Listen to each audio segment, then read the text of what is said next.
Hoping to master his fit of grief-stricken laughter, Patrick breathed out slowly and concentrated on the dull tension of waiting to begin. The organ sighed as if bored of searching for a decent tune, and then meandered on resignedly. He must pull himself together. He was here to mourn his mother's death, a serious business. There were various obstructions in his way. For a long time, the feeling of madness brought on by the loss of his French home had made it impossible to get over his resentment of Eleanor. Without Saint-Nazaire, a primitive part of him was deprived of the imaginary care that had kept him sane as a child. He was certainly attached to the beauty of the place, but much more deeply to a secret protection that he dare not renounce in case it left him utterly destroyed. The shifting faces formed by the cracks, stains, and hollows of the limestone mountain opposite the house used to keep him company.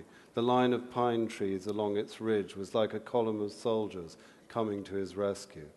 There were hiding places where nobody had ever found him, and vine terraces to jump down, giving him the feeling that he could fly when he had to flee. There was a dangerous well where he could drown rocks and clods of earth without drowning himself. The most heroic connection of all was with the gecko that had taken custody of his soul in a moment of crisis and dashed out onto the roof to safety and to exile. How could it ever find him again if Patrick wasn't there anymore?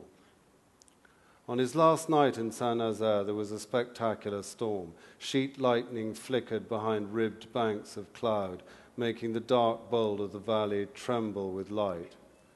At first, fat tropical raindrops dented the dusty ground, but soon enough rivulets guttered down the steep paths and little waterfalls flowed from step to step on the terraces. Patrick wandered out into the warm, heavy rain, feeling mad. He knew that he had to end his magical contract with this landscape, but the electric air and the violent protest of the storm renewed the archaic mentality of a child, as if the same thick piano wires, hammered by thunder and pelting rain, ran through his body and the land. With water streaming down his face, there was no need for tears, no need to scream with the sky cracking overhead. He stood in the drive among the milky puddles and the murmur of new streams and the smell of wet rosemary, until he sank to the ground, weighed down by what he was unable to give up, and sat motionless in the gravel and the mud. Forked lightning landed like antlers on the limestone mountain. In that sudden flash, he made out a shape on the ground between him and the wall that ran along the edge of the drive.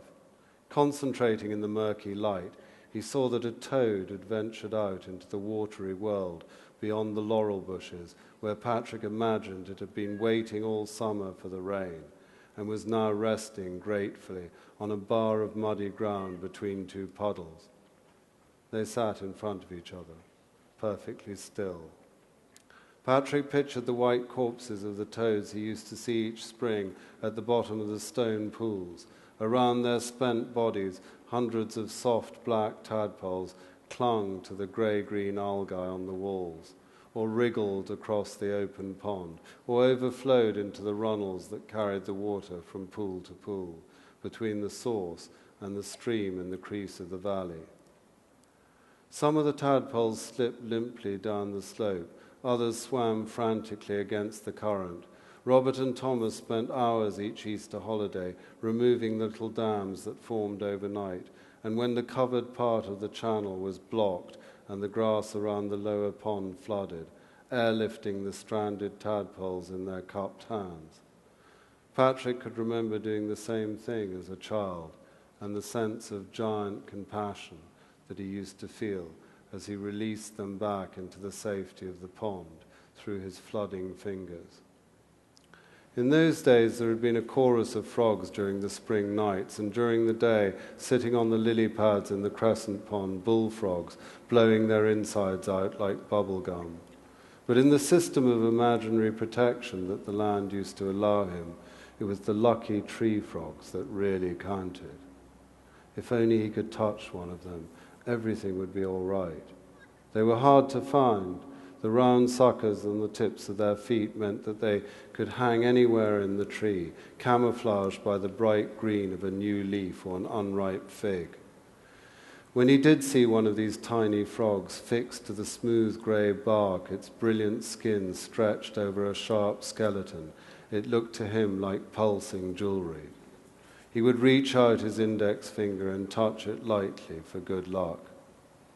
It might have only happened once, but he'd thought about it 1,000 times. Remembering that charged and tentative gesture, he now looked with some scepticism at the warty head of the sodden toad in front of him. At the same time, he remembered his A-level Arden edition of King Lear, with its footnote about the jewel in the head of the toad, the emblem of the treasure hidden in the midst of ugly, muddy, repulsive experience. One day, he would live without superstition, but not yet.